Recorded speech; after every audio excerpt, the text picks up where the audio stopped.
Shaper 1000 here. Well, trucks are going to be gone. Easton's coming out to pick it up in a little bit, but I have to do something on it first. So, quick story time. We got in this thing yesterday,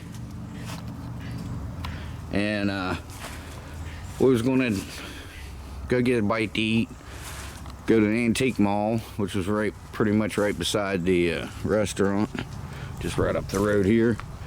And then we're going to take it to the car wash, right? So we go to the restaurant, we get something to eat, we come out, and while Monkey's waiting on the check, I came out to smoke a cigarette. So I started the truck up, and I smelled something. I smelled gas. I thought, what the hell? Didn't smell it on the way there. Looked under it. There was a wet spot there. We wasn't running the air conditioner, so I looked under there and it was leaking gas. So we brought it home, and we got in that car there, and we went to our antique mall, and we come back. It was just a little piece of rubber fuel line, I don't know, 4 or 5 inches long. Took it off, went up and got one, come back, put it on. Everything's great. So we take off, we pull out down here at the end of the road, and the belt started squealing. I've never done that before. And it kept doing that every time you take off, the belt would squeal. What the hell's going on? Never done that before. So, alright, well, we get the car wash. We run the card, paid for a car wash, 20 bucks.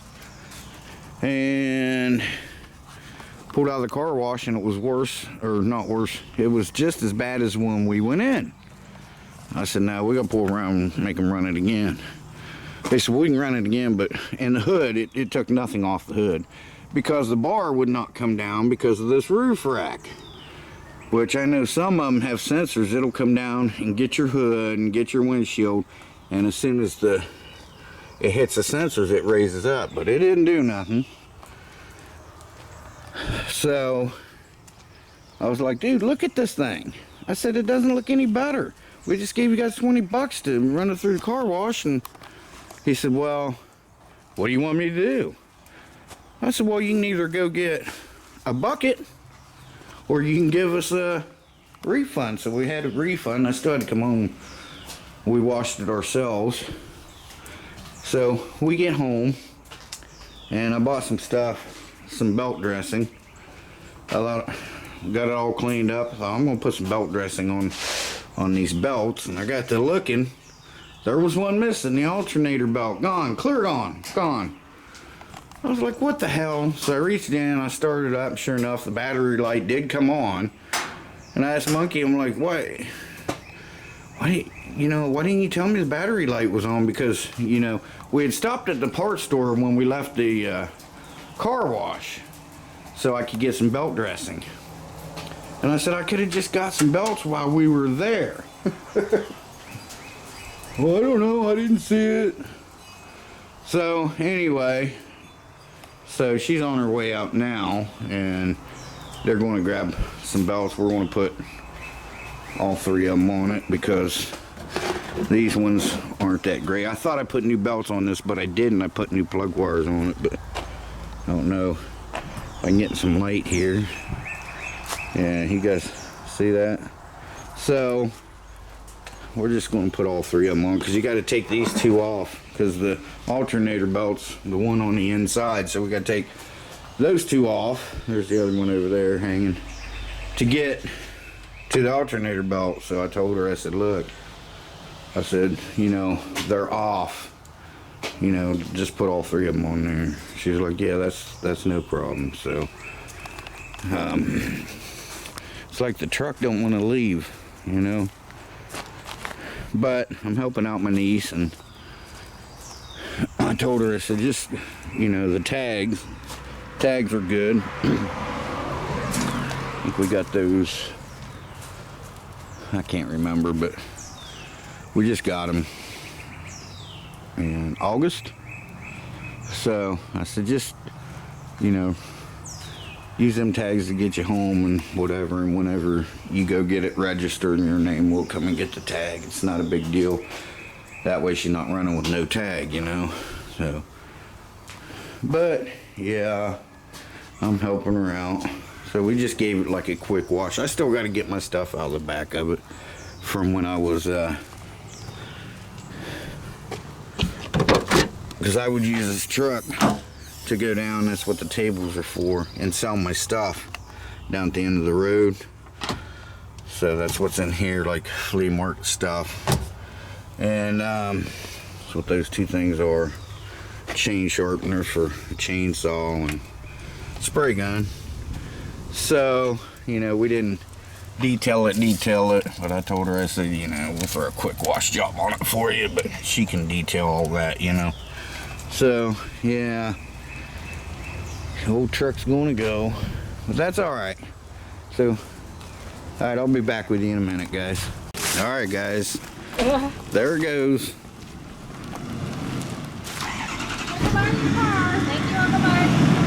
Bye. Love you too. I got hydraulics when I press the brakes. Yeah, I hope.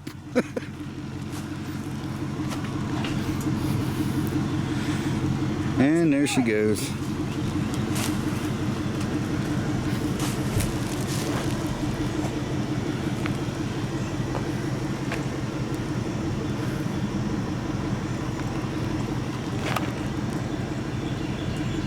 She's waiting on her old man. He's there in the Ford. But she's got the GPS, so he's got to follow her. Alright guys, I'll be back with you. Okay guys, so truck's gone. I tried to, she doesn't have a car at all. So she was looking for one. She got a hold of me the other day, asked if I knew where a cheap car was, and I was like, not, you know, not right offhand, but I'll keep my eye out for you. She said, okay, because she says, I need one bad because I don't have anything. All I have is that Ford, but you know, it's just one vehicle. And I was like, oh man, that changed it, you know. So I was like, well, you know, I can either sell it to you or you can borrow it, whatever. So anyway, we're going camping this week. Going out Thursday. I'm going to do a solo Thursday, and then we're going to be camping until the 31st. Just right out here where we always go. So I didn't get to do I didn't get to take my last camping trip in it, but she likes it, so I think it'll be all right for her. Sold it to her for $1,800, so. But yeah, all right guys, well, thanks for watching. I appreciate it. Shea Bear, the Myth, the Man, Legend. I'm gone for now. That's what that's the update on the Nissan.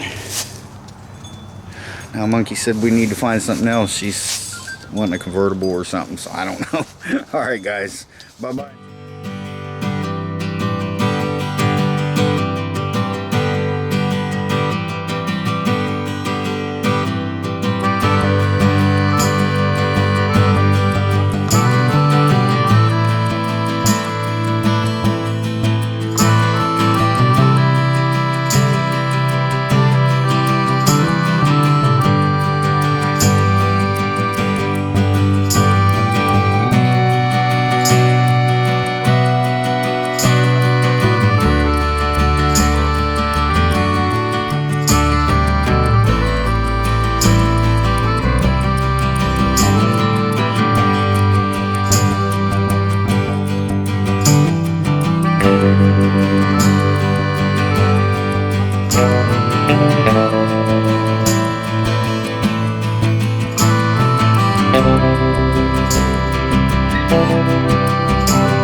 Bye.